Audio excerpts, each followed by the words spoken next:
Hello all of you. कैसे हैं आप लोग? रिवीजन वगैरह चल रहा होगा। तो ये हमारी चौथी या पांचवी क्लास है इलेक्ट्रोस्टैट्स की। और हम जल्दी से आज ब्रशअप करते हैं थोड़े से कॉन्सेप्ट जो कि लास्ट क्लास में हम लोगों ने पढ़े थे। वो था इलेक्ट्रिक फील्ड के बारे में। इलेक्ट्रिक फील्ड क्या होता है? कोई भी चार्ज होता है, वो अपने चारों ओर एक फील्ड क्रिएट करता है, एक स्पेस क्रिएट करता है। उस स्पेस में, उस रीजन में अगर कोई दूसरा चार्ज आ जाता है तो वो दूसरा वाला चार्ज अपने ऊपर एक फोर्स फील करता है। अगर उस रीजन के बाहर होता है तो अपने ऊपर फोर्स फील नहीं करता है। तो ऐसा रीजन जो कि एक चार्ज क्रिएट कर रहा है, जिसके अंदर दूसरा चार्ज अपने ऊपर फोर्स फील करता है, वो फिर फोर्स अट्रैक्शन भी हो सकता है और रिपल्सन भी हो सकता है। वो जो रीजन हुआ, वो जो एरिया हुआ, आसपास का स्पेस हुआ, उसको हम बोलते हैं इलेक्ट्रिक फील्ड। जिसकी डेफिनेशन हम लोगों ने क्या देखी थी? Electric field, the space around the charge in which the another charge particle experiences a force is said to have the electric field. Electric field intensity, जैसे कि हम लोगों ने ग्रेविटेशन में पढ़ा था, ग्रेविटेशनल फील्ड इंटेंसिटी, वैसे ही होता है इलेक्ट्रिक फील्ड इंटेंसिटी। बहुत ही आसान है इसको समझना। जैसे ग्रेविटेशन में हम लोगों ने पढ़ा था, कोई मास होता है, जैसे अर्थ है, अपने चारों ओर एक स्पेस क्रिएट किया, एक रीजन क्रिएट किया, जिसमें दूसरा छोटा सा भी मास आया तो उसने अट्रैक्शन फील किया, मतलब फोर्स फील किया। तो वो जो मास है, अगर उस मास की क्वांटिटी में 1 kg कर दूं, तो वो जितना फोर्स महसूस करता है अपने ऊपर, वो फोर्स ही क्या बन जाता है? Gravitation field intensity. तो ग्रेविटेशन फील्ड इंटेंसिटी क्या होती है? ग्रेविटेशन फोर्स, किसी भी पार्टिकुलर लोकेशन पे gravitation force per unit mass. ऐसी इलेक्ट्रिक फील्ड इंटेंसिटी क्या हो जाएगी? किसी भी पार्टिकुलर लोकेशन में electric force per unit charge. तो electric force per unit charge, इसको हम लोग ये भी बोलते हैं कि जो हमारा गंगाधर है, जो गंगाधर है वही क्या है? शक्तिमान। अगर गीता विश्वास को बंद कर दिया जाए, ठीक है ना? ये रटने की तरीका है। तो गंगाधर जो हमारे फिजिक्स का है वो है फोर्स, और जो शक्तिमान है वो है इलेक्ट्रिक फील्ड, और ये है गीता विश्वास। अगर ये 1 की जगह 2 हो जाए तो जो फोर्स होगा वो इलेक्ट्रिक फील्ड नहीं बनेगा। ये चीज आपको याद रखना है। ये शॉर्ट ट्रिक है, बाकी आप इसको फील कर सकते हैं जैसा कि मैंने आपको बताया। और इसकी यूनिट क्या बनेगी? इलेक्ट्रिक फील्ड इंटेंसिटी की यूनिट बनेगी फोर्स अपॉन चार्ज। फोर्स की यूनिट होती है न्यूटन और चार्ज की यूनिट होती है कूलम। फिर उसके बाद हमने इसमें मॉडिफिकेशन किए थे। मॉडिफिकेशन क्या किया उसको ध्यान से देखेंगे। मॉडिफिकेशन ये किया कि मान लो अगर मैं इसमें डिस्प्लेसमेंट का मल्टीप्लाई कर देता हूँ, डिस्प्लेसमेंट का मल्टीप्लाई कर दिया, डिस्प्लेसमेंट से डिवाइड कर दिया, ठीक है ना? फोर्स इंटू डिस्प्लेसमेंट क्या हो गया? Work done. वर्क डन की यूनिट होती है जूल, ठीक। चार्ज की यूनिट होगी कूलाम और डिस्प्लेसमेंट की यूनिट होगी मीटर। एक ये तरीका है हमारे रिप्रेजेंटेशन का। दूसरा तरीका समझें। दूसरा तरीका हम इसके साथ ये कर सकते थे कि हम इस पूरी क्वांटिटी को एक साथ ले लेते हैं, ठीक। तो ये क्या था? फोर्स इंटू डिस्प्लेसमेंट यानी कि वर्क डन। वर्क डन पर यूनिट चार्ज क्या होता है? पोटेंशियल। आपने पढ़ा होगा 10th में कि एक चार्ज है उसको इन्फिनाइट से लाए, जो वर्क किया वही पोटेंशियल बन गया। यानी वर्क डन पर यूनिट चार्ज क्या है? पोटेंशियल। यानी इसको लिखा जा सकता है, इलेक्ट्रिक फील्ड को लिखा जा सकता है पोटेंशियल अपॉन डिस्प्लेसमेंट। पोटेंशियल की यूनिट क्या होगी? वोल्ट, ठीक है ना? और जो डिस्प्लेसमेंट है वो मीटर में होगा। तो इस तरह से हमने देखा। और ये कैसी क्वांटिटी है? Vector quantity. कैसे पता चला कि वेक्टर क्वांटिटी है? वेक्टर क्वांटिटी है ये हमें इस तरह से पता चला, इस तरह से पता चला कि ये जो फोर्स है ये खुद एक वेक्टर क्वांटिटी है। फोर्स क्या है? Vector quantity. लेकिन जो चार्ज है वो है स्केलर क्वांटिटी। यानी कि इलेक्ट्रिक फील्ड को वेक्टर क्वांटिटी बनना पड़ेगा। इलेक्ट्रिक फील्ड को वेक्टर क्वांटिटी बनना पड़ेगा। इलेक्ट्रिक फील्ड की डायरेक्शन वही होगी जो किसकी डायरेक्शन होगी? फोर्स की, ठीक। ये सारी चीजें हम लोग पढ़ चुके हैं। अब इसके आगे वाली स्लाइड में हमने क्या पढ़ा था कि डायरेक्शन ऑफ इलेक्ट्रिक फील्ड। अब डायरेक्शन ऑफ इलेक्ट्रिक फील्ड बहुत जरूरी होता है, क्योंकि जब हमारे पास न्यूमेरिकल आता है तो हो सकता है एक ही पॉइंट पे डिफरेंट चार्जेस की वजह से डिफरेंट डायरेक्शन हो, तो नेट इलेक्ट्रिक फील्ड जो हम निकालेंगे उसको वेक्टर एडिशन करना पड़ेगा हमें। डायरेक्शन के हिसाब से जोड़ना और घटाना पड़ेगा, इसलिए डायरेक्शन का ज्ञान होना जरूरी है। तो डायरेक्शन का ज्ञान हम लोगों ने क्या पाया था? डायरेक्शन का ज्ञान यह पाया था कि electric field due to the positive charge, अगर पॉजिटिव चार्ज है तो electric field always away from the charge होगी, और अगर निगेटिव चार्ज है तो always towards from the charge होगी। इसके हमने दो डायग्राम समझे थे कि एक पॉजिटिव चार्ज है, इस पॉइंट पे अगर हम इलेक्ट्रिक फील्ड निकालें तो चूंकि यहाँ पे पॉजिटिव चार्ज है इसलिए क्या होगा? Away, away from the charge. और निगेटिव चार्ज है तो क्या होगा? Towards from the charge. ये वाली चीजें हम लोगों ने समझ ली। बहुत ही आसान तरीका था इसको समझने का। दूसरी चीज जो थी वो थी relation between the electric field and force. Electric field and force. अब इलेक्ट्रिक फील्ड की डायरेक्शन होती है फोर्स की डायरेक्शन में, इसलिए हमें फोर्स की डायरेक्शन का ज्ञान होना जरूरी है। जैसा कि मैंने आप लोगों को बताया था कि अगर हमारे पास दो प्लेट हैं, एक प्लेट को मैं जोड़ दूं पॉजिटिव टर्मिनल से, दूसरे को निगेटिव टर्मिनल से, तो यहाँ पे पॉजिटिव चार्ज आएगा, यहाँ पे आएगा नेगेटिव चार्ज। यहाँ पर अगर मैं प्लस चार्ज को छोड़ूं तो प्लस चार्ज किधर जाएगा, प्लस की तरफ कि माइनस की तरफ, माइनस की तरफ। अगर मैं माइनस चार्ज को छोड़ूं तो माइनस चार्ज किधर जाएगा, प्लस की तरफ। बस इसी को देख के हमने डायरेक्शन बना दी। डायरेक्शन क्या बनाई कि जो हमारी इलेक्ट्रिक फील्ड की डायरेक्शन होती है, जो हमारी इलेक्ट्रिक फील्ड की डायरेक्शन होती है वो प्लस से माइनस की तरफ होती है, प्लस से माइनस की तरफ होती है। तो अगर हम इलेक्ट्रिक फील्ड में किसी पॉजिटिव चार्ज को रखें तो वो इलेक्ट्रिक फील्ड की ही डायरेक्शन में चलता है, और अगर निगेटिव चार्ज को रखें तो वो इलेक्ट्रिक फील्ड की अपोजिट डायरेक्शन में चलता है। जब हम लोगों ने चार्जेस पढ़े थे तो हमने पढ़ा था कि पॉजिटिव चार्ज जो होता है वो हायर पोटेंशियल से लोअर पोटेंशियल की तरफ जाता है और निगेटिव चार्ज लोअर से हायर की तरफ आता है, याद करें, ठीक है ना, पिछली स्लाइड्स में हम लोग पढ़ चुके हैं। तो यहाँ पर देखिए, अगर ये इलेक्ट्रिक फील्ड है और ये पॉजिटिव चार्ज है तो किधर फोर्स लगेगा, जिधर इलेक्ट्रिक फील्ड है। अगर हमको फोर्स का ज्ञान हो गया तो हमको इलेक्ट्रिक फील्ड का भी ज्ञान हो गया। इस तरह से चीजों को हम इंटर रिलेट करते हैं। लेकिन अगर इलेक्ट्रिक फील्ड में हमने निगेटिव चार्ज को रखा तो किधर जाना चाहिए, फील्ड की अपोजिट डायरेक्शन में। जैसे यहाँ पे देखिए, फील्ड इधर है, निगेटिव चार्ज इधर है, अपोजिट डायरेक्शन में चलेगा, ठीक। ये सारी चीजों को हम डिटेल में पढ़ चुके थे कल। अब उसके बाद आते हैं फॉर्मूला। फॉर्मूला क्या था, force per unit charge. Force का फॉर्मूला क्या था, K Q Q upon R square. अगर एक चार्ज प्लस का कैपिटल क्यू है, दूसरा चार्ज प्लस का स्मॉल क्यू है, इस चार्ज को हमने मान लिया यूनिट चार्ज। अगर हम इसको यूनिट चार्ज मान लें, अगर हम इसको यूनिट चार्ज मान लें तो डायरेक्ट फॉर्मूला हमारा यहीं से आ जाएगा, के क्यू अपॉन आर स्क्वायर, के क्यू अपॉन आर स्क्वायर। लेकिन जरूरी नहीं कि हमेशा 1 कूलाम का चार्ज लिया जाए, क्योंकि मैंने बताया था 1 कूलाम जो होता है वो बहुत बड़ी यूनिट होती है। तो अगर हम 1 कूलाम का चार्ज नहीं ले सकते हैं, उस केस में क्या करेंगे, उस केस में हम फोर्स निकाल लेंगे और जिस चार्ज पे निकाल रहे हैं तो उस चार्ज को डिवाइड कर देंगे तो यूनिट चार्ज की वैल्यू आ जाएगी। अब ये क्यू नॉट से क्यू नॉट अगर कैंसिल आउट हो गया तो फार्मूला तो यही बना ना, फार्मूला तो यही बना, मतलब फार्मूले में कोई चेंज नहीं आया। अच्छा, तो ये फार्मूला हमारे लिए बहुत ही ज्यादा महत्वपूर्ण होगा। और जो इलेक्ट्रिक फील्ड है उसकी डायरेक्शन हमेशा फोर्स की डायरेक्शन की तरफ होगी।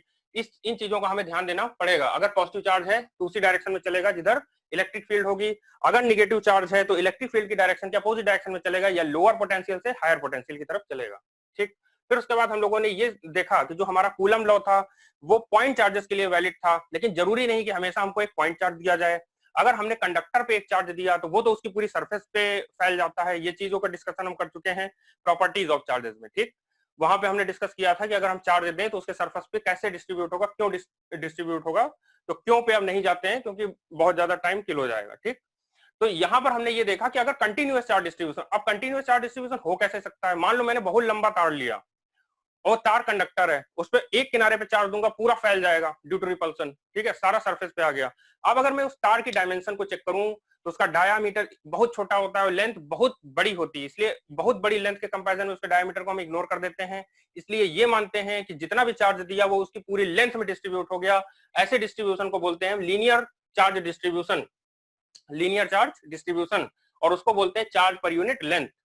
चार्ज पर यूनिट लेंथ निकाल लेते हैं। मान लो हमें अनंत लेंथ का वायर दिया हुआ है तो उसकी लेंथ तो नहीं निकाल सकते ना, लेकिन मान लो उसकी 5 मीटर लेंथ की वजह से किसी पॉइंट पे कितना फोर्स या कितनी इलेक्ट्रिक फील्ड है वो अगर निकालना हो तो हम क्या कर सकते हैं, अगर पर यूनिट लेंथ कितना उसमें चार्ज है ये हमको पता चल जाए तो 5 मीटर में कितना होगा हम उससे मल्टीप्लाई करके पता कर सकते हैं, और उतने चार्ज के मैग्नीट्यूड से हम कहीं पर भी फोर्स या फील्ड निकाल सकते हैं।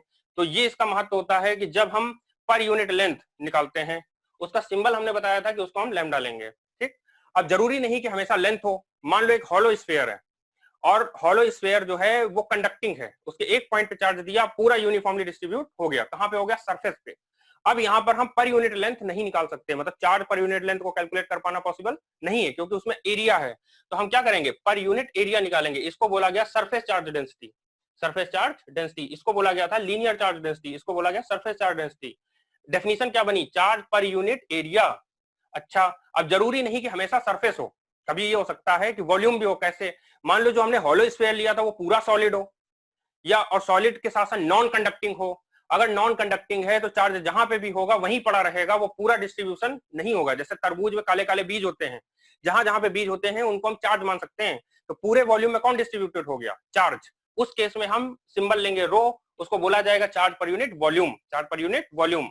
इनको ऐसे डिफाइन किया गया, lambda is equal to Q by L, क्योंकि पर यूनिट लेंथ था, ये पर यूनिट एरिया था, ये पर यूनिट वॉल्यूम था। अब यूनिट बनाई गई तो चार्ज की कूलाम बनी, लेंथ की मीटर बनी, चार्ज की कूलाम बनी, एरिया के मीटर स्क्वायर, चार्ज की कूलाम, वॉल्यूम की मीटर क्यूब। तो ये हम लोग डिटेल में पिछली क्लास में पढ़ चुके हैं, अब इसके आगे पढ़ते हैं। इसके आगे हमको क्या पढ़ना है, properties of the electric field. Properties of the electric field ये बोर्ड में तो बहुत ज्यादा इंपॉर्टेंट है ही, लेकिन कंपटीशन में भी बहुत ज्यादा इंपॉर्टेंट है। अगर प्रॉपर्टीज का अच्छा ज्ञान नहीं है तो बहुत छोटे छोटे जो न्यूमेरिकल्स आते हैं वो हमारे बोर्ड में तो गलत होते ही है, लेकिन कंपटीशन में भी गलत करते हैं हम, तो इसको समझना बहुत जरूरी है। अच्छा, properties of electric field line बहुत ही ईजी है, इसको वन बाई वन समझते हैं। इलेक्ट्रिक फील्ड लाइन्स, ये जो EF लिखा है इसका मतलब है इलेक्ट्रिक फील्ड। तो electric field lines are originated from the positive charges and terminated on the negative charges. ये भी हम लोगों ने समझा था कि पॉजिटिव चार्ज है उससे ओरिजिनेट होगा और कहां पे टर्मिनेट होगा, निगेटिव पे। निगेटिव पे टर्मिनेट होने का मतलब है निगेटिव के बाद अब वो कहीं नहीं जाएगा। जैसे कि हमारा मैग्नेट हुआ करता था north pole and south pole, north pole and south pole. North pole से लाइंस चलती थी, साउथ पोल में जाके फिर अंदर साउथ से नॉर्थ आती थी, ये उसकी डायरेक्शन होती थी। ऐसा ही यहाँ पे बना लो, ठीक है ना। तो यहाँ पर क्या होता था, यहाँ पर कभी कभी क्वेश्चन हमसे ये पूछा जाता था कि what is the direction of magnetic field lines inside the magnet. अब बच्चा क्या करेगा, बच्चे के दिमाग में ये सेट है कि नॉर्थ से साउथ जाना है। अरे नॉर्थ से साउथ किधर जाना है, बाहर, लेकिन अंदर किधर से किधर आना है, साउथ से नॉर्थ। तो आंसर क्या हो जाता था, साउथ से नॉर्थ। इस तरह से ये क्लोज लूप बनता है, लेकिन इलेक्ट्रिक फील्ड में कभी भी क्लोज लूप नहीं बनता। यहाँ पे पॉजिटिव चार्जेस से इलेक्ट्रिक फील्ड लाइन चल के टर्मिनेट कहां हो जाएंगी, निगेटिव पे। तो पहला पॉइंट हमको क्लियर हो गया। अच्छा, अब उसके बाद tangent of the electric field lines at any point gives the direction of the electric field at that point. अब हमें ये तो पता चल गया कि यहां से यहां चली गई लाइंस, लेकिन अगर मान लो मुझसे किसी ने ये पूछा कि इस पॉइंट पे डायरेक्शन क्या है इलेक्ट्रिक फील्ड की। Electric field is the vector quantity, उसकी हर एक पॉइंट पे डायरेक्शन को हमें डिफाइन करना जरूरी हो जाता है, क्योंकि वो वेक्टर क्वांटिटी है। अगर हमसे ये पूछा जाए कि इस पॉइंट पे इलेक्ट्रिक फील्ड की डायरेक्शन क्या होगी, तो हम क्या करेंगे, एक टेंजेंट बना देंगे और उसमें ये डायरेक्शन लगा देंगे। अगर हमसे पूछा जाए कि इस पॉइंट पे इलेक्ट्रिक फील्ड की डायरेक्शन क्या होगी, तो हम उस पर एक टेंजेंट बनाएंगे और यहाँ पे एरो लगाएंगे। हमसे पूछा जाए इस पॉइंट पे क्या होगी, तो स्ट्रेट लाइन है, स्ट्रेट लाइन की ही डायरेक्शन में टेंजेंट बनेगा। अगर हमसे पूछा जाए इस पॉइंट पे क्या होगी, तो ये टेंजेंट बनेगा, इस पॉइंट पे क्या होगी, ये टेंजेंट बनेगा। इस तरह से हम इलेक्ट्रिक फील्ड की किसी भी पॉइंट पे डायरेक्शन बता सकते हैं। ये बहुत ही आसान है। तो 2 पॉइंट क्लियर हो गए। अगला पॉइंट है electric field lines can't form close loop, जो कि हमने अभी देखा कि क्लोज लूप नहीं बनाती है, यहीं पे टर्मिनेट हो जाती है, वापस घूम के नहीं आएंगी। 3 पॉइंट क्लियर। अगला पॉइंट 2 और more electric field lines can never intersect each other. 2 या 2 से अधिक इलेक्ट्रिक फील्ड लाइंस जो हैं वो आपस में कभी इंटरसेक्ट नहीं करती हैं। इसका रीजन यहीं से समझा जा सकता है।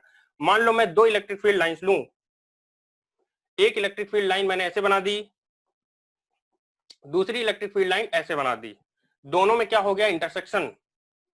दोनों में हो गया इंटरसेक्शन। अगर इस वाली लाइन को मैं कंसीडर करूं तो इसके हिसाब से इस पॉइंट पे ये डायरेक्शन होनी चाहिए। अगर इस वाली लाइन को कंसीडर करूं तो ये डायरेक्शन होनी चाहिए, ये। और एक ही पॉइंट पे 2 डायरेक्शन होना पॉसिबल नहीं है। ना तो ये फोर्स के केस में हो सकता है और ना ही ये इलेक्ट्रिक फील्ड के केस में हो सकता है। इसलिए ना तो मैग्नेटिक फील्ड लाइंस कभी इंटरसेक्ट करती हैं और ना ही इलेक्ट्रिक फील्ड लाइंस करती हैं। ये नियम दोनों के लिए बिल्कुल एज इट इज लगेगा, ठीक है ना। यहाँ पे मैंने रीजन भी लिख दिया, चूंकि at any point electric field can have only one direction, एक ही डायरेक्शन हो सकती है। इंटरसेक्शन के बाद 2 डायरेक्शन आने लगेंगे, जो कि पॉसिबल नहीं है। अच्छा, 5वां point, uniform electric field lines can straight parallel and uniformly placed. जैसे कि मान लो मैंने इस तरह से इलेक्ट्रिक फील्ड बनाया। अब ये इलेक्ट्रिक फील्ड क्या है, एक तो ये पैरेलल है, ऊपर से स्ट्रेट है और यूनिफॉर्मली प्लेस्ड है, मतलब जितना गैप है उतना ही गैप है। पैरेलल हम ऐसे भी बना सकते हैं ना, ये वाली लाइन और ये वाली लाइन, ये दोनों भी तो पैरेलल हैं, लेकिन इन दोनों के बीच का गैप जो था, अब वो गैप मेंटेन नहीं हो पाया। इसलिए तीनों पॉइंट इंपॉर्टेंट हैं कि स्ट्रेट भी होना चाहिए, पैरेलल भी होना चाहिए और यूनिफॉर्मली प्लेस्ड होना चाहिए। ऐसी इलेक्ट्रिक फील्ड लाइंस को हम बोलते हैं uniformly distributed electric field lines या यूनिफॉर्म इलेक्ट्रिक फील्ड लाइंस। अगर मान लो मैंने यहाँ पे क्रॉस सेक्शनल एरिया बनाया और यहाँ पर एक क्रॉस सेक्शनल एरिया बनाया, तो इतना ही बड़ा एरिया यहाँ पे बनाया, तो यहाँ से 3 लाइन पास कर रही है, तो यहाँ भी 3 लाइन पास कर रही है। मतलब जो मैग्नीट्यूड इलेक्ट्रिक फील्ड का यहाँ पे था वही मैग्नीट्यूड यहाँ है, मैग्नीट्यूड चेंज नहीं होगा। इसलिए इसको बहुत ही अच्छा पॉइंट है, इसको समझने वाला है। अच्छा, ये वाला पॉइंट क्लियर हो गया। अगला जो पॉइंट था वो ये था कि field lines always flow from higher potential to lower potential. ये अभी देखा, पॉजिटिव प्लेट लगाई, हायर पोटेंशियल निगेटिव प्लेट लगाई, लोअर पोटेंशियल पॉजिटिव से निगेटिव की तरफ हमेशा जो है इलेक्ट्रिक फील्ड लाइन चलेगी। क्योंकि हमने पहले ही पॉइंट में देखा कि था कि कहां से ओरिजिनेट होती है, पॉजिटिव से, और टर्मिनेट कहां होती है, निगेटिव पे। तो हायर पोटेंशियल से ओरिजिनेट होगी और लोअर पोटेंशियल की तरफ जाएगी। तो कोई खास पॉइंट नहीं था, ये तो हमें पता था। अच्छा, अगला पॉइंट क्या है, electric field lines are originated and terminated perpendicular to the surface. ये वाला पॉइंट जो है बहुत ही ज्यादा इंपॉर्टेंट है बोर्ड पॉइंट ऑफ व्यू से और कंपटीशन पॉइंट ऑफ व्यू से। जब कभी भी बोर्ड में आपको पॉजिटिव चार्ज से निगेटिव चार्ज में इलेक्ट्रिक फील्ड लाइंस ड्रॉ करनी हो तो आप ऐसे करें कि वो 90 डिग्री सरफेस से बनाए। सरफेस से अगर मैं टेंजेंट खींच दूं तो 90 डिग्री बनानी चाहिए। मतलब मैं ऐसे लाइन नहीं खींच सकता, मतलब किसी दूसरी तरह से लाइन खींचूं अगर मैं तिरछी, जो कि एंगल 30 डिग्री के आसपास दिखे, तो वो बनना पॉसिबल नहीं है, जैसे कि मैं आगे आपको फिगर दिखाऊंगा। तो आपको ये ध्यान देना है कि जब कभी भी बोर्ड में आप रिप्रेजेंट करें तो यहाँ पे 90 डिग्री लिख दें। इससे ये होगा, बहुत ही पॉजिटिव इंप्रेशन पड़ेगा और एग्जामिनर खुश हो जाएगा। वो ये समझ जाएगा कि आपको ये पता है कि जो इलेक्ट्रिक फील्ड लाइन सरफेस से निकलती है वो उसके टेंजेंट के साथ कितना एंगल बनाती है, 90 डिग्री बनाती है। अब इस पॉइंट पे बेस्ड बोर्ड में तो क्वेश्चन आए ही है, लेकिन कंपटीशन में भी आए, अभी मैं दिखाता हूं। अब जैसे यहाँ पे बनाया, यहाँ पे मैं तिरछी लाइन भी तो बना सकता था। यहाँ पे मैं, ये पॉजिटिव है, ये निगेटिव है, मैं ऐसे भी लाइन बना सकता था, लेकिन ऐसे लाइन बनना पॉसिबल नहीं है, क्योंकि इलेक्ट्रिक फील्ड लाइंस की प्रॉपर्टी है कि ये 90 डिग्री पे निकलता है। ये 90 डिग्री पे ओरिजिनेट होगा और 90 डिग्री पे ही टर्मिनेट होगा। ये 90 डिग्री पे ओरिजिनेट होगा, 90 डिग्री पे टर्मिनेट होगा, 90 डिग्री पे ओरिजिनेट होगा और 90 डिग्री पे टर्मिनेट होगा। किसी एंगल पे ओरिजिनेशन और टर्मिनेशन इसका नहीं होता है। ये बहुत ही इंपॉर्टेंट प्रॉपर्टी, इसको आपको याद रखना पड़ेगा। अच्छा, अगली चीज देखते हैं। अगली चीज है, electric field lines don't exist inside the conductor. Electric field lines don't exist inside the conductor. इसको दो तरह से समझा जा सकता है। एक बार मैंने आपको ये बताया था कि जब हम एक कंडक्टर को चार्ज देते हैं तो वो रिपेल होते होते उसके आउटर सरफेस पे चला जाएगा। कहीं पे अगर निगेटिव चार्ज रहा होगा तो पॉजिटिव से लाइन तो बाहर ही जाएंगे ना। इसलिए सरफेस अगर ये है, अगर ये सरफेस है और अंदर कोई भी मटेरियल नहीं है तो चार्ज कहां रिसाइड करना पसंद करेगा, सरफेस पे। कंडीशन क्या है, ये जो मटेरियल है कंडक्टर होना चाहिए। अच्छा, अगर मटेरियल होता भी अंदर तो कोई दिक्कत वाली बात नहीं थी, रिपल होते होते जाना इसको सरफेस पे ही था। ठीक, इतनी चीज हमने समझ ली। अब उसके बाद यहां से इलेक्ट्रिक फील्ड लाइंस कुछ इस तरह से बनेगी, 90 डिग्री बनाते हुए बाहर की तरफ, यानी कि ओरिजिनेट ही यहीं से हुई। ओरिजिनेट कहां से हुई, जहां पे पॉजिटिव चार्ज था, मतलब अंदर तो है ही नहीं। अंदर इलेक्ट्रिक फील्ड क्या है, जीरो। अंदर इलेक्ट्रिक फील्ड इज जीरो। ये पहला तरीका था इसको। तो हमने ये समझा था कि F इज इक्वल टू होता है capital K Q1 Q2 upon R square. यहाँ पे Q1 Q2 तो चार्जेस हैं, R जो है दोनों चार्जेस के बीच की डिस्टेंस है, लेकिन K क्या होता है, 1/4 एप्सिलॉन नॉट। अभी एप्सिलॉन नॉट तब होता था जब कौन सा स्पेस हो, फ्री स्पेस।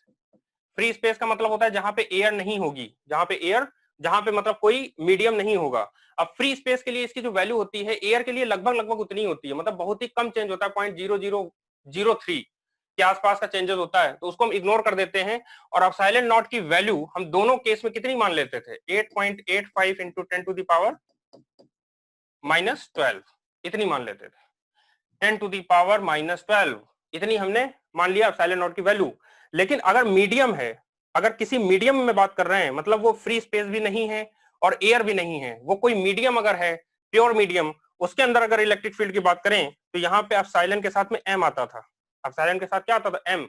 ये हमने पढ़ा था दूसरे या तीसरे चैप्टर लेक्चर में, जब हमने पढ़ा था vector form of the, vector form पढ़ा था, या उससे उसी के आसपास हमने इसका डिस्कशन किया था। तो यहां पर अगर कोई मीडियम है तो उस मीडियम के लिए हम एप्सिलॉन एम लगाएंगे। तो फार्मूला क्या बनेगा, 1/4 pi epsilon M Q1 Q2 upon R square. इसको बड़ा या छोटा कुछ भी लिखा जा सकता है, इसमें माइंड करने वाली कोई बात नहीं है। तो एप्सिलॉन एम की वैल्यू भी हम लोगों ने प्रूफ की थी। क्या प्रूफ हुई थी, relative permittivity into permittivity of free space. और रिलेटिव परमिटिविटी की कुछ वैल्यूज हमने याद की थी। कौन कौन सी वैल्यूज याद की थी, एयर के लिए इसकी वैल्यू 1 होगी, वाटर के लिए इसकी वैल्यू 80 होगी, और कंडक्टर के लिए कितनी होगी, इनफाइनाइट। याद करें, इनफाइनाइट। तो ये फार्मूला हमने डिराइव किया था, रिलेटिव परमिटिविटी की डेफिनेशन में ये फार्मूला हमने डिराइव किया था। और रिलेटिव परमिटिविटी की वैल्यू मेटल के केस में कितनी थी, मेटल के केस में ये वैल्यू थी इनफाइनाइट। तो मैं यहाँ पे अगर लिखना चाहूं तो क्या लिख सकता हूं, 1/4 पाई इंटू इंफिनिटी। मीडियम की जगह क्या फार्मूला बनाऊंगा, मीडियम की जगह बनाऊंगा epsilon R into epsilon naught. Epsilon R की वैल्यू क्या है, infinite, into epsilon naught, into epsilon naught. ठीक, इससे नीचे लिख पाना पॉसिबल नहीं है। इंटू ये पूरी चीज यहां पे आ जाएगी Q1 Q2 upon R square. अब अगर ध्यान से देखा जाए तो डिनोमिनेटर में क्या आ गया, इनफाइनाइट। इनफाइनाइट अगर आ गया तो ये पूरे डिनोमिनेटर को क्या बना देगा, इनफाइनाइट। और 1 अपॉन इनफाइनाइट की वैल्यू क्या हो जाएगी, 1 अपॉन इनफाइनाइट की वैल्यू हो जाएगी 0, क्योंकि इनफाइनाइट क्या होता है, 1 अपॉन 0, तो 0 ऊपर चला जाएगा। मतलब कोई इलेक्ट्रिक फील्ड की वैल्यू इनसाइड द कंडक्टर नहीं आएगी, क्योंकि कंडक्टर अगर पूरा सॉलिड है तो उसका पूरा अगर सॉलिड कंडक्टर है तो उसके अंदर हमको इलेक्ट्रिक फील्ड निकालना है, तो उसके अंदर का मीडियम के लिए हमें एप्सिलॉन m यूज करना पड़ेगा, जो कि बराबर होगा epsilon r into epsilon not के। एप्सिलॉन r की वैल्यू मेटल के केस में कितनी है, इनफाइनाइट, इसलिए अंदर कोई इलेक्ट्रिक फील्ड आनी नहीं है। तो इस चीज को हम समझ गए, ये बहुत ही ज्यादा इंपॉर्टेंट पॉइंट था कि कंडक्टर में अंदर नहीं होती। इसको दो तरीके से समझ सकते हैं, एक हम चार्ज की बेसिक प्रॉपर्टी से, एक हम अपने फॉर्मूले से। तो दोनों केस से हमने इसको समझा। अच्छा, अगली चीज जो है, जो लास्ट पॉइंट है आई थिंक, वो ये है कि number of electric field lines passing through perpendicular unit area will be proportional to the magnitude और strength of the electric field lines at that point. ये चीज हम पिछली स्लाइड में डिस्कस कर चुके हैं। ये वाली चीज जो मैंने बताई थी, परपेंडिकुलर एरिया हम बनाते हैं, उस परपेंडिकुलर एरिया से अगर नंबर ऑफ लाइंस बराबर बराबर पास हो रही हैं तो दोनों जगह स्ट्रेंथ बराबर होगी। अगर बराबर पास नहीं हो रही है तो एक जगह ज्यादा हो रही है, एक जगह कम हो रही है, तो एक जगह स्ट्रेंथ ज्यादा होगी और एक जगह कम होगी। अब इस चीज को यहां भी देख ले, मैंने फिगर बनाया। अब मान लो मैं यहाँ पे एक एरिया बनाऊं और इतना ही बड़ा एरिया मैं यहाँ पे बनाऊं, तो मैं क्या देख रहा हूं कि यहाँ पे 4 इलेक्ट्रिक फील्ड लाइन पास कर रही हैं और यहाँ पे 2 ही कर रही हैं। मतलब यहाँ पे इलेक्ट्रिक फील्ड लाइंस की स्ट्रेंथ ज्यादा है और यहाँ पे इलेक्ट्रिक फील्ड लाइन की स्ट्रेंथ कम है। ये यूनिफॉर्म इलेक्ट्रिक फील्ड लाइंस नहीं है। अगर यूनिफॉर्म इलेक्ट्रिक फील्ड लाइंस बनानी है तो आप इस तरह से बनाएंगे, स्ट्रेट होनी चाहिए, पैरेलल होनी चाहिए, और दोनों के बीच के गैप क्या होने चाहिए, सेम होने चाहिए। अब जैसे यहाँ पे मैं एरिया बनाऊं और यहाँ पे एरिया बनाऊं, उतना ही बड़ा एरिया अगर बनाऊं तो यहाँ पे 4 लाइन जाएंगी तो यहाँ भी 4 लाइन जाएंगी, मतलब जितनी इलेक्ट्रिक फील्ड यहाँ थी उतनी ही इलेक्ट्रिक फील्ड यहाँ होगी। ये वेरिएबल इलेक्ट्रिक फील्ड का केस हो जाएगा। अब इसी तरह से यहाँ भी देखा जा सकता है, ये 2 कूलाम है, ये माइनस का 1 कूलाम, 2q माइनस q, ये प्लस का ये माइनस का, तो यहाँ से ऑरिजिनेट होकर यहाँ पे टर्मिनेट होंगी। अब मान लो इतना बड़ा एरिया मुझको बनाना है, इतना ही बड़ा एरिया मैंने यहाँ बना लिया, ठीक है ना। यहाँ पे 3 लाइन जा रही हैं और यहाँ पे 5 लाइन जा रही हैं, यहाँ की स्ट्रेंथ ज्यादा है और यहाँ की स्ट्रेंथ कम है। तो आप लाइंस की डेंसिटी को देख के बता सकते हैं कि इलेक्ट्रिक फील्ड कहाँ पे ज्यादा होगी और कहाँ पे कम होगी। जहां पे बहुत घनी घनी इलेक्ट्रिक फील्ड लाइंस हैं, वहां पे आपकी इलेक्ट्रिक फील्ड की वैल्यू ज्यादा होगी, यानी वहां पे चार्ज को रखेंगे तो ज्यादा तेज फोर्स लगेगा और यहाँ पे चार्ज को रखेंगे तो कम तेजी से फोर्स लगेगा। ये सारी चीजें हमने क्लियर की। अब देखो क्या क्या चीजें क्लियर की कि इलेक्ट्रिक फील्ड लाइन जो होती है कंडक्टर के अंदर नहीं होती, पहली चीज। दूसरी चीज, सरफेस से जब निकलेगी तो 90 डिग्री बना के निकलेगी और जब टर्मिनेट होगी तब भी कितना बनाना चाहिए, 90 डिग्री। और जैसे कि अब मैं एक और एग्जांपल यहाँ पे ले सकता हूं, छोटा सा।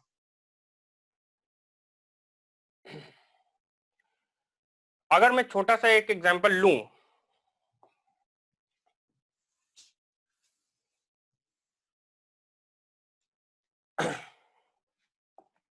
तो जैसे कि मान लो ये मेटल है और ये पूरा सॉलिड है, तो इसके अंदर इलेक्ट्रिक फील्ड कितनी होनी चाहिए, 0। लेकिन मान लो ये अगर मेटल है और ये सॉलिड ना होके हॉलो है, मतलब सिर्फ इतनी जगह मटेरियल है और बीच में कोई भी मटेरियल नहीं है, तो यहाँ पे इलेक्ट्रिक फील्ड हो सकती है। यहाँ पे हवा है ना, यहाँ पे इलेक्ट्रिक फील्ड हो सकती है अगर मैं चार्ज को रख दूं, यहाँ पे इलेक्ट्रिक फील्ड हो सकती है अगर मैं चार्ज को रख दूं। लेकिन यहाँ पे इलेक्ट्रिक फील्ड, जहां पे पूरा प्योर मटेरियल है, वहां पे इलेक्ट्रिक फील्ड नहीं हो सकती। यहाँ पे इलेक्ट्रिक फील्ड क्या होगी, 0। जहां पे प्योर मटेरियल है वहां पे इलेक्ट्रिक फील्ड का हो पाना पॉसिबल नहीं है। इस चीज को आपको याद रखना पड़ेगा। अब थोड़े से न्यूमेरिकल्स हम देख लेते हैं। जैसे कि पहला न्यूमेरिकल्स, इसमें ये बोल रहा है कि अ metallic solid is placed in a uniform electric field. ये मेटालिक सॉलिड है, इसको यूनिफॉर्म इलेक्ट्रिक फील्ड में हमने रख दिया। The line of forces, the line of force follow the path. कौन सी इनमें से कौन सी लाइन जो है वो बिल्कुल सही होगी, गलत नहीं होगी। अब यहां पे ध्यान से देखिए, कौन है ये, मेटालिक सॉलिड, मतलब ये पूरा सॉलिड है, तो सॉलिड के अंदर इलेक्ट्रिक फील्ड का हो पाना पॉसिबल नहीं है। सॉलिड के अंदर इलेक्ट्रिक फील्ड का पॉसिबल नहीं है क्योंकि मेटालिक है ना, मेटल के अंदर इलेक्ट्रिक फील्ड नहीं होती। यानी कि ये दो ऑप्शन हमारे गलत हो गए। अब या तो ये ऑप्शन होगा या तो ये ऑप्शन होगा। ये वाला ऑप्शन ध्यान से देखिए, सरफेस के साथ 90 डिग्री नहीं बना रहा है, लेकिन ये वाला इंटेंशनली 90 डिग्री बनवाया गया है। मतलब हमारा ऑप्शन क्या हो जाएगा, चौथा। इस तरह से क्वेश्चन को हम कर सकते हैं अगर हमें सिर्फ बेसिक प्रॉपर्टीज पता है तो।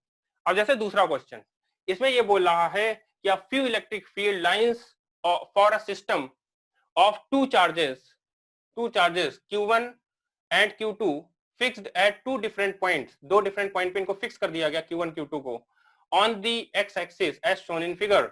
The lines suggested, these lines suggest that, ये लाइंस हमको क्या बताती हैं, Q1 बड़ा है या Q2 बड़ा है। तो अब मैं क्या कहूंगा, यहाँ पे एक छोटा सा एरिया बनाइए, इतना ही बड़ा एरिया यहाँ पे बनाइए Q2 के पास।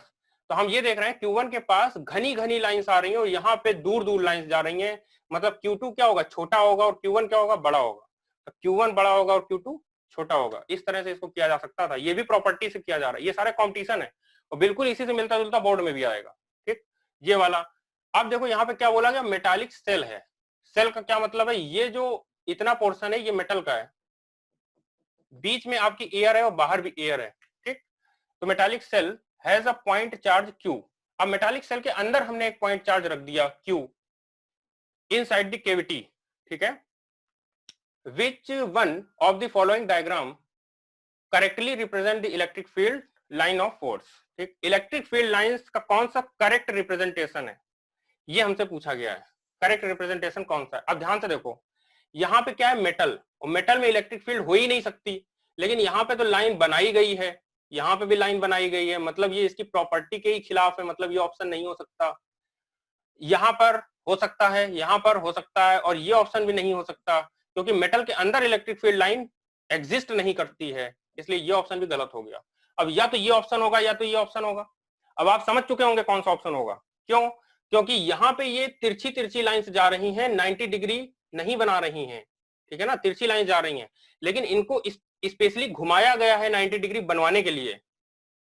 इस बात का ध्यान रखा गया है कि यहाँ पे 90 डिग्री बने, इसलिए ऑप्शन ये वाला सही होगा, ये तिरछी लाइंस वाला ऑप्शन सही नहीं होगा।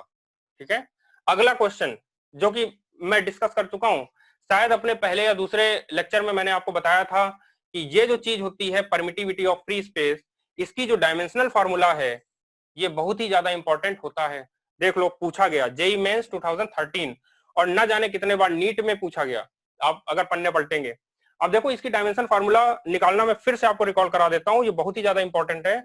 F is equal to 1/4 pi epsilon naught Q1 Q2 upon R square, Q1 Q2 upon R square.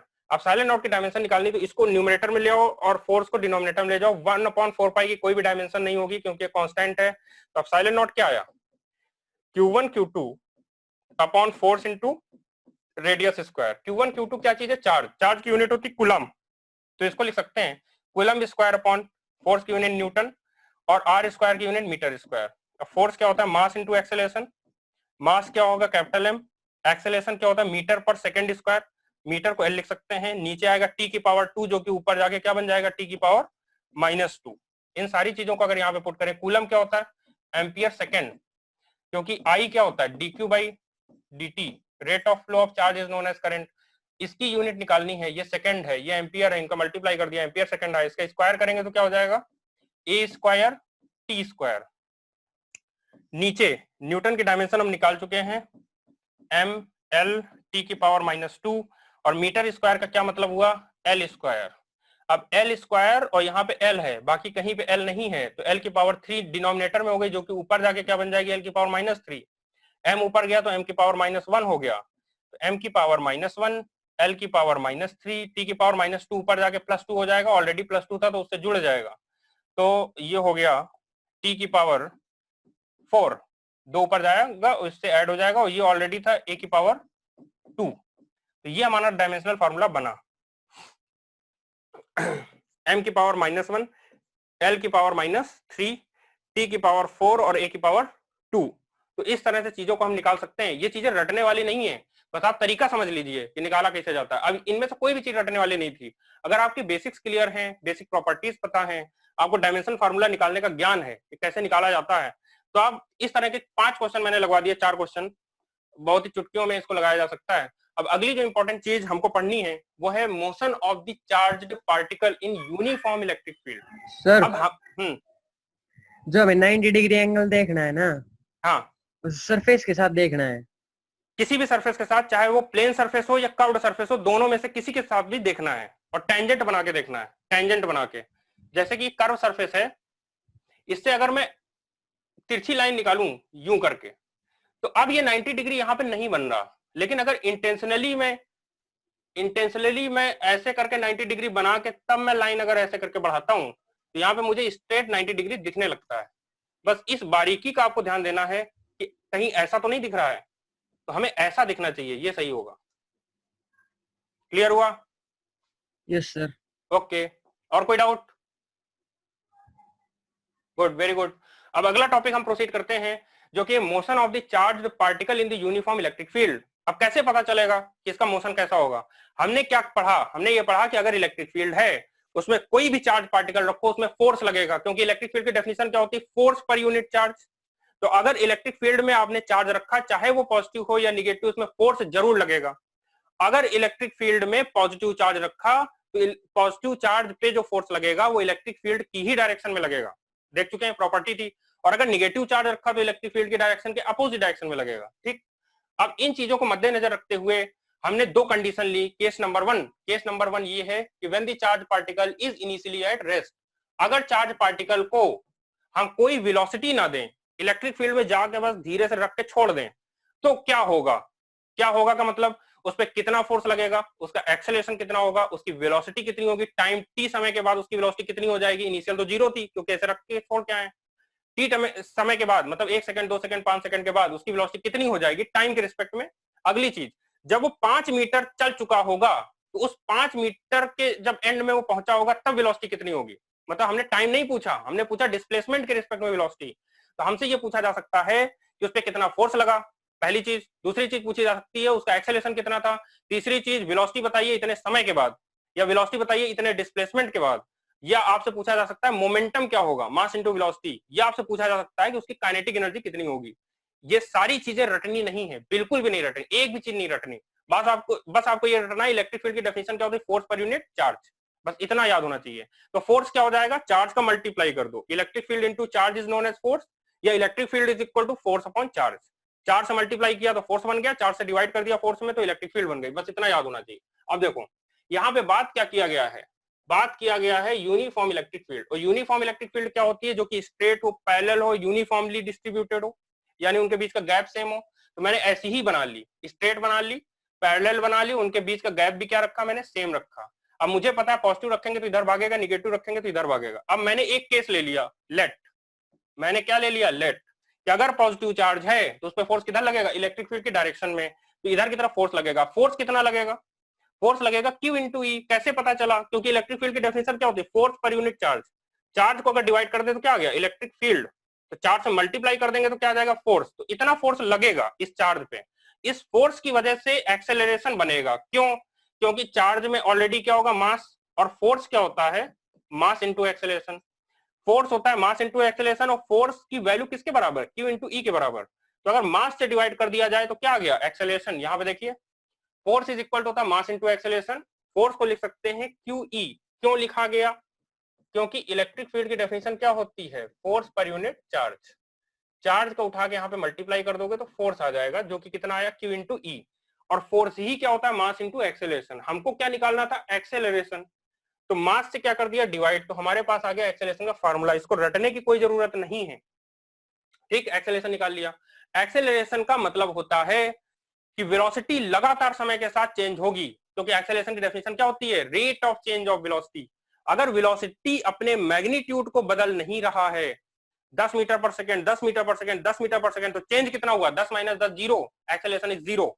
लेकिन अगर वेलोसिटी है 10 मीटर पर सेकंड, 12 मीटर पर सेकंड, 14 मीटर पर सेकंड, 16 मीटर पर सेकंड, तो वेलोसिटी अगर यहां से यहां देखोगे तो 12 माइनस 10 2 आया अपॉन टाइम।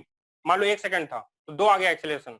फिर 12 से 14 गया तो 14 माइनस 12 बटे 1 सेकंड, फिर उसके बाद 14 से 16 गया तो 16 माइनस 14 अपॉन 1 सेकेंड। तो इससे आप एक्सेलेरेशन को निकाल सकते हैं।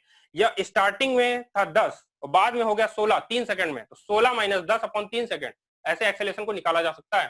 तो एक्सेलेरेशन का फार्मूला क्या हो गया, QE अपॉन m। अब वेलोसिटी निकालनी है कब, टाइम t समय के बाद।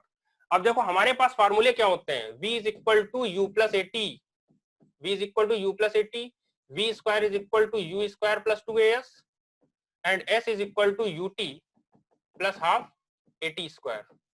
हमको क्या निकालना है, वेलोसिटी मतलब फाइनल वेलोसिटी, क्योंकि इनिशियल तो 0 थी ना, रेस्ट से छोड़ा उसको।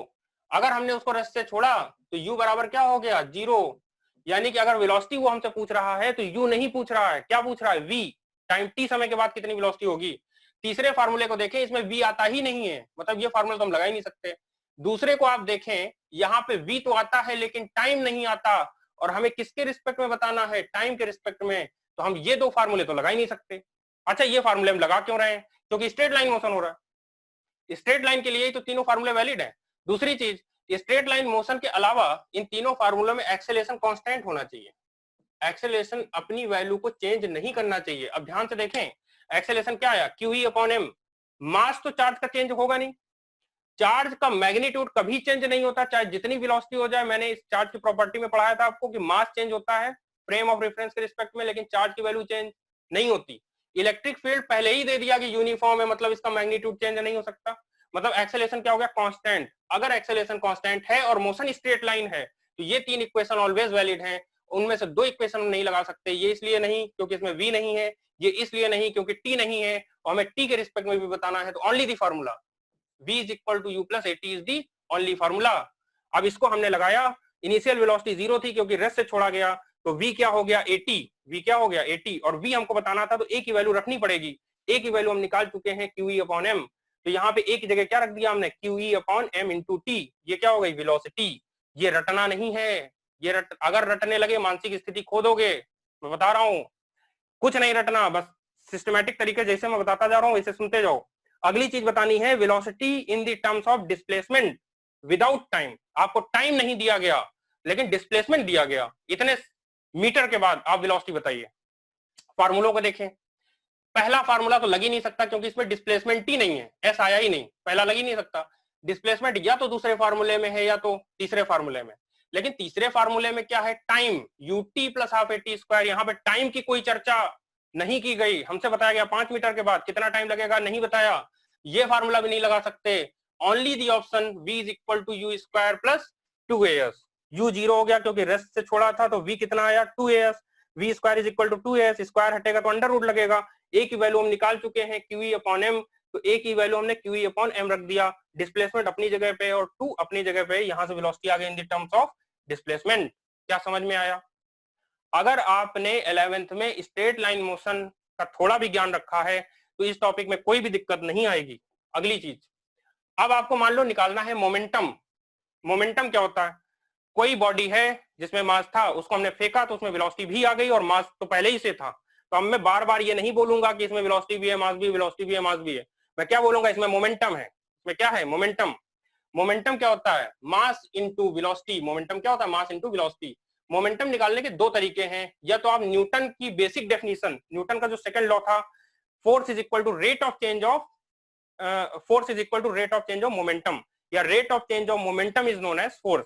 या तो आप rate of change of momentum लगा के इस चीज को निकाल सकते हैं, या तो आप momentum is equal to mass into velocity होती है।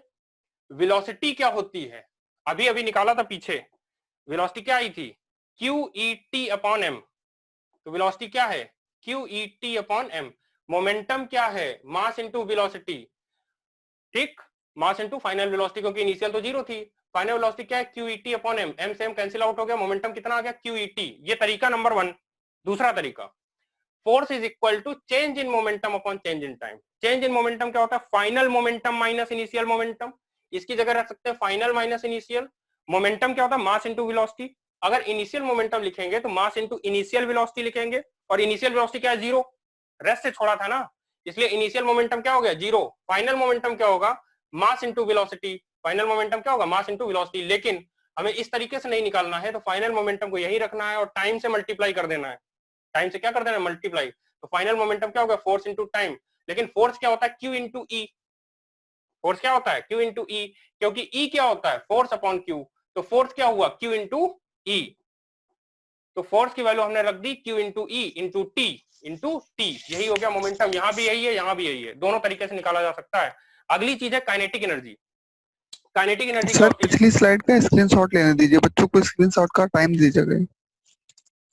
ले लो।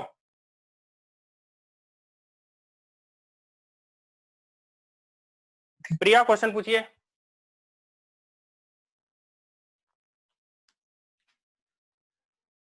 सर एक बार केस 1 दोबारा समझा दो। केस वन था कि motion of the charge particle in the uniform electric field, ये हमको स्टडी करना है। और केस वन में हम क्या करेंगे, इनिशियली उसको रेस्ट में छोड़ेंगे। मतलब जो पार्टिकल इलेक्ट्रिक फील्ड में छोड़ा जाएगा उसको हम ऐसे फेंक के नहीं छोड़ेंगे, हम उसको बस ऐसे रखेंगे और छोड़ देंगे। केस टू जो है उसमें when the charge particle enters in the uniform electric field with some initial velocity, अब हम उसको फेंक के छोड़ेंगे। तो हमने दो केस बनाए। एक केस में उसको ऐसे जाके बस छोड़ दिया, इनिशियल वेलोसिटी क्या दे दी हमने, 0। और दूसरे केस में उसको हम फेंकेंगे, कुछ इनिशियल वेलोसिटी होगी, 0 इनिशियल वेलोसिटी नहीं होगी। ये दोनों केस का अंतर है। तो इसको अगर हमने रेस्ट में छोड़ा तो यू क्या हो गया, 0। यू क्या हो गया, 0। इलेक्ट्रिक फील्ड क्या होती है, फोर्स अपॉन चार्ज। तो फोर्स क्या हो गया, electric field into charge. Force is equal to mass into acceleration होता है। फोर्स की जगह इलेक्ट्रिक फील्ड इंटू चार्ज लिख सकते हैं। मास से अगर डिवाइड कर दे तो एक्सेलरेशन आ गया, तो मास से डिवाइड करके एक्सेलरेशन निकाल लिया। वेलोसिटी टी टाइम के बाद निकालनी थी हमको, ये फार्मूला पता है, v is equal to U plus A T. U 0 हो गया तो v is equal to 80, v is equal to 80। लेकिन a क्या है, QE बाई m, तो QE by m into T. Displacement निकालना है, डिस्प्लेसमेंट के रिस्पेक्ट में वेलोसिटी बतानी है। डिस्प्लेसमेंट के रिस्पेक्ट में अगर वेलोसिटी बतानी है तो ओनली दी फार्मूला इस यही है जिसमें डिस्प्लेसमेंट आता है लेकिन टाइम नहीं आता। तो ये फार्मूला लगा दिया, u 0 हो गया। v निकालना था तो यहाँ अंडर रूट लेना पड़ेगा। a की वैल्यू क्या होती है, QE बाई m, यहाँ पे a की जगह QE बाई m रख दिया, बाकी सारी चीजें वैसी रखी हैं। अगली चीज मोमेंटम निकालना था। मोमेंटम क्या होता है, मास इंटू वेलोसिटी, लेकिन वेलोसिटी क्या होती है, QET बाई m, अभी निकाला। तो वेलोसिटी की जगह QET बाई m, m से m कैंसिल आउट, ये आ गया। दूसरा तरीका यह था, change in momentum upon change in time is equal to force. Change in momentum होता है final minus initial, initial velocity 0 होने की वजह से इनिशियल मोमेंटम 0 हो गया। तो final momentum upon time is equal to force. Final momentum हमको निकालना, टाइम से मल्टीप्लाई कर दीजिए, फोर्स होता है Q इंटू ई, बस वही तो निकला था, Q into e into T. दोनों फार्मूले सेम है, मेथड अलग है। काइनेटिक एनर्जी क्या होती है, हाफ मास इंटू वेलोसिटी का स्क्वायर, हाफ मास इंटू वेलोसिटी का स्क्वायर, ये फार्मूला पता होगा। अब ये ना कहीं ना 11 में पढ़ा होगा, काइनेटिक एनर्जी 9 से पढ़ते आ रहे हो, हाफ mv स्क्वायर होता है। और v की वैल्यू हम निकाल चुके हैं, QET बाई m। तो v की जगह क्या रखेंगे, QET बाई m, उसका होल स्क्वायर हो जाएगा, QET बाई m का होल स्क्वायर। होल स्क्वायर जब हटेगा तो डिनोमिनेटर में क्या आएगा, m का स्क्वायर, और न्यूमरेटर में m है, तो एक m कैंसिल आउट हो गया, तो यहाँ पे m बचा। 2 को एज इट इज रख दिया और ऊपर हर एक चीज का स्क्वायर हो गया, स्क्वायर लगा था ना, Q square, E square, T square हो गया। ये हो गई काइनेटिक एनर्जी। स्क्रीनशॉट ले लें, ठंडे दिमाग से सोच लें। एक ऐप आती है जिसमें आपका जो वीडियो होता है वो एज इट इज सेव होने लगता है, स्क्रीन रिकॉर्डर बोलते हैं, वो भी आप यूज कर सकते हैं, ठीक है ना। तो उसमें भी लगाया जा सकता है, देख लेना, एजेड स्क्रीन रिकॉर्डर करके कुछ आता है। तो अगर कोई चीज मान लो स्क्रीनशॉट लेने से छूट रही है, मैं बाद में लिख देता हूँ, तो वो भी आप रिकॉर्ड हो जाएगा, तो उसके नोट्स बना सकते फर्स्ट की भी स्क्रीन। हैं। हाँ जी, सर केस फर्स्ट की एक बार फिर से स्क्रीनशॉट लेने दो, ये लो, फर्स्ट केस की, यही है फर्स्ट केस। पिछले slide की सर।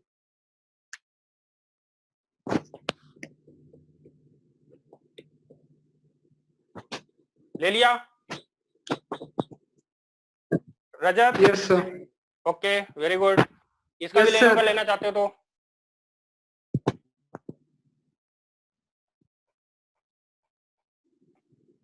हो गया सर, इसका हो गया, thank you sir. Very good.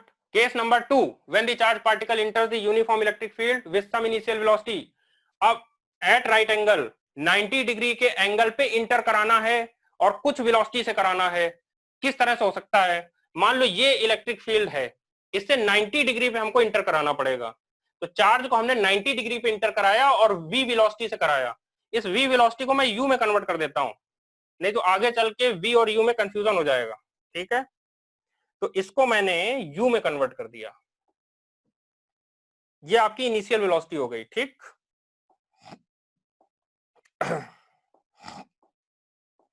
तो ये हो गई आपकी इनिशियल वेलोसिटी, ठीक है, अब देखो इसमें क्या है कि इलेक्ट्रिक फील्ड है उससे 90 डिग्री पे इंटर कराना है। मान लो इलेक्ट्रिक फील्ड ऐसे, तो चार्ज को ऐसे इंटर कराना है। कितनी वेलोसिटी से? इनिशियल वेलोसिटी u से। अब इनिशियल वेलोसिटी 0 नहीं है।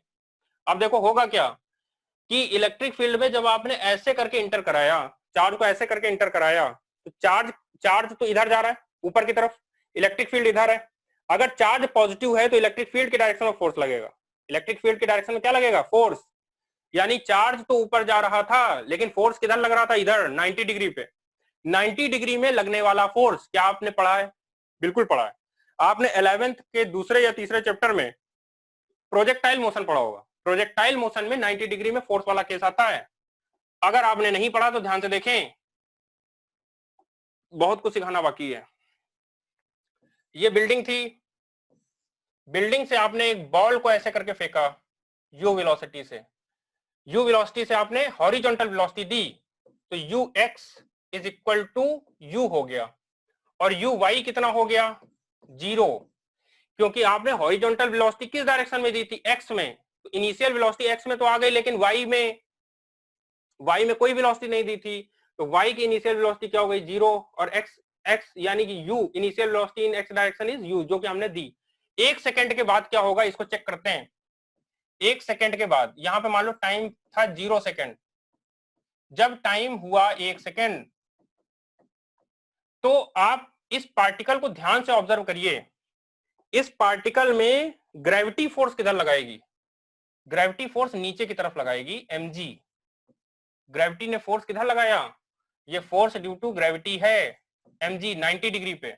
अच्छा, आपको ये पता है कि फोर्स कौन सी क्वांटिटी होती है? स्केलर क्वांटिटी की वेक्टर क्वांटिटी? तो आपको पता है force is the vector quantity. अगर ये वेक्टर क्वांटिटी है तो क्या हम इसके कंपोनेंट कर सकते हैं? बिल्कुल कर सकते हैं। ध्यान से देखिए, यहां पे है आपकी इनिशियल वेलोसिटी और फोर्स किधर है? इधर। ये आपका ग्रेविटेशन फोर्स, एंगल कितना है? 90 डिग्री। अगर मैं इस फोर्स का इधर की तरफ इफेक्ट देखना चाहता हूं, इस फोर्स का इधर की तरफ इफेक्ट देखना चाहता हूं, तो इधर की तरफ अगर मैं घुमाऊंगा तो कॉस के साथ में कितना एंगल आएगा? 90 डिग्री। जैसे ये फोर्स होता था, यहां से एंगल थीटा होता था, तो इसका इधर कंपोनेंट कितना आता था? F cos theta. F cos theta याद आया? और इधर कंपोनेंट क्या होता था? F sine theta. तो अब मान लो ये जो फोर्स है इसका एंगल कितना? 90। तो इसको इधर घुमाएंगे तो क्या लेंगे? एफ जी का कॉस 90 डिग्री। कॉस 90 की वैल्यू क्या होती है? 0। यानी कि ये जो फोर्स, इस फोर्स का इधर की तरफ जो इफेक्ट आएगा वो टोटल 0 हो जाएगा। यानी कि इस डायरेक्शन में कोई फोर्स नहीं लग रहा, यानी फोर्स की वैल्यू क्या हो गई? 0। फोर्स क्या होता है? मास इंटू एक्सेलरेशन। अगर फोर्स 0 है तो मास इंटू एक्सेलरेशन भी क्या है? 0। लेकिन मास तो 0 होना पॉसिबल नहीं है, तो किसको 0 होना पड़ेगा? एक्सेलरेशन को 0 होना पड़ेगा। तो एक्सेलरेशन किस डायरेक्शन में 0 हो गया? एक्स डायरेक्शन में 0 हो गया, क्योंकि वाई डायरेक्शन में फोर्स था, उसका एक्स डायरेक्शन में कंपोनेंट ही 0 आया। इस वजह से acceleration in x direction is always 0। तो यहां पर अगर कोई भी पार्टिकल, इसका स्क्रीनशॉट ले लें, रफ कर दूंगा मैं, जल्दी लें, उम्मीद करता हूं ले लिया टाइम हो होगा। गया, डाउट ले लीजिएगा इसके बाद। डाउट दे दो।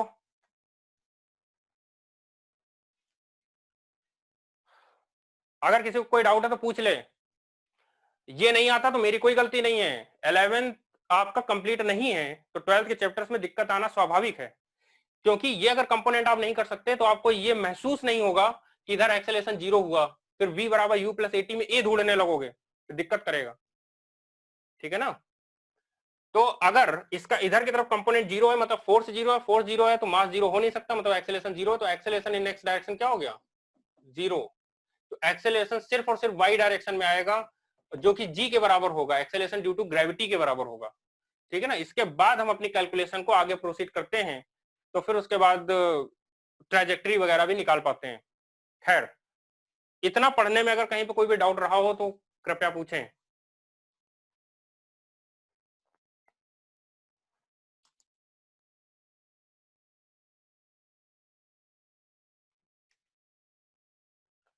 क्या कोई डाउट नहीं है?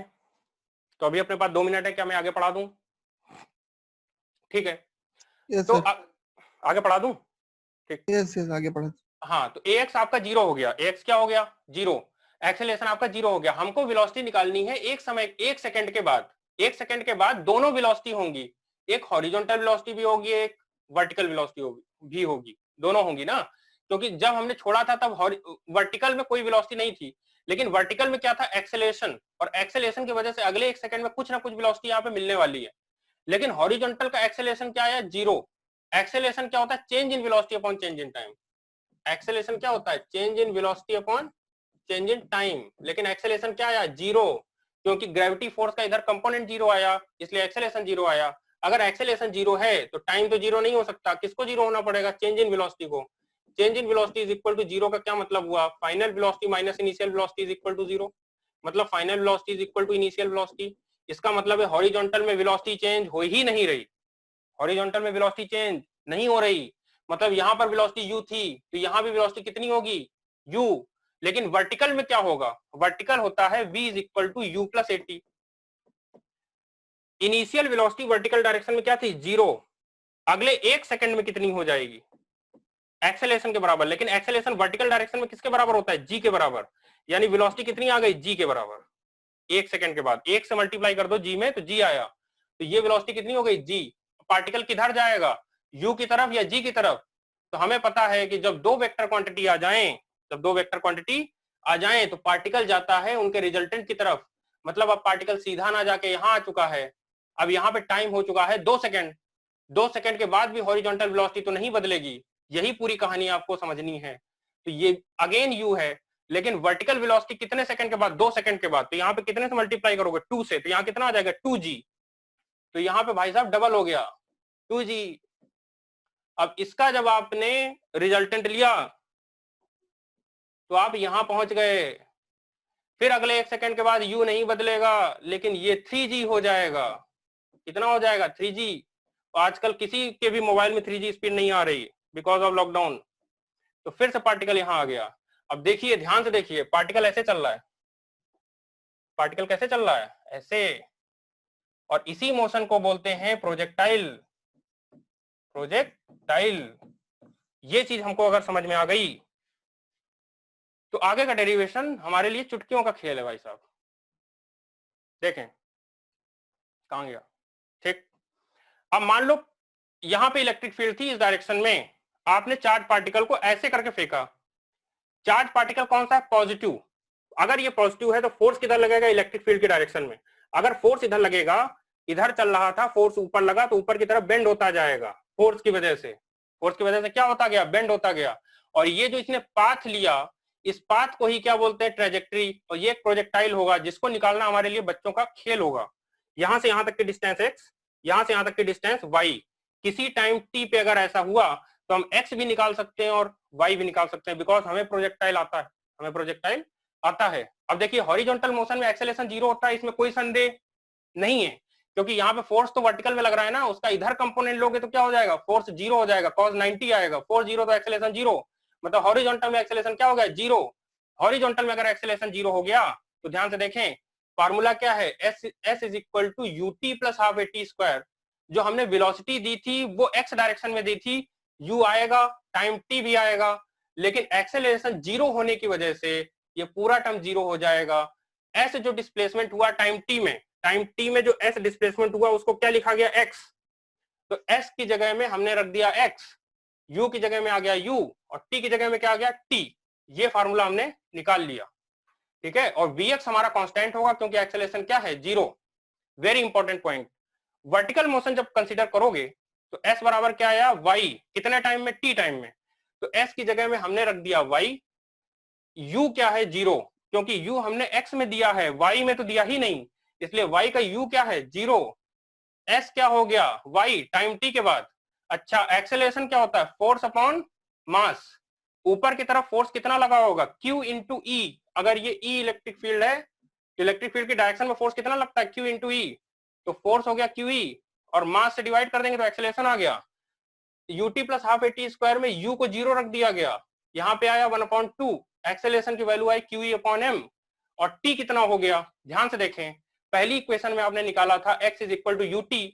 t टाइम में पार्टिकल यहां से यहां गया, मतलब x में इतना चला, y में इतना चला, दोनों में टाइम कितना लिया उसने, t। तो t की वैल्यू यहां से निकाली जा सकती है, u से डिवाइड कर दो तो x अपॉन u हो गया, उसका स्क्वायर हो गया, क्योंकि यहाँ पे टी का स्क्वायर था ना, तो टी यहाँ से निकाल के स्क्वायर कर दिया। यही इक्वेशन आ गई क्या, इक्वेशन ऑफ ट्रेजेक्ट्री। ट्रेजेक्ट्री में y भी आता है और x भी आता है। यहाँ पे x स्क्वायर है, यहाँ पे x स्क्वायर आ रहा है, यहाँ पे QE है, यहाँ पे QE आ रहा है, नीचे क्या है 2mu, यहाँ पे आ रहा है 2mu। एक चीज और ध्यान से देखें, अगर आपकी इलेक्ट्रिक फील्ड का मैग्नीट्यूड सेम है तो E कांस्टेंट हो गया, E क्या हो गया, कांस्टेंट। ट्रेजेक्ट्री में आपका x कांस्टेंट हो गया। अगर जितनी वेलोसिटी से आपने फेंका था वो u कांस्टेंट है, तो सारी चीजें कांस्टेंट है, 2 भी कांस्टेंट है।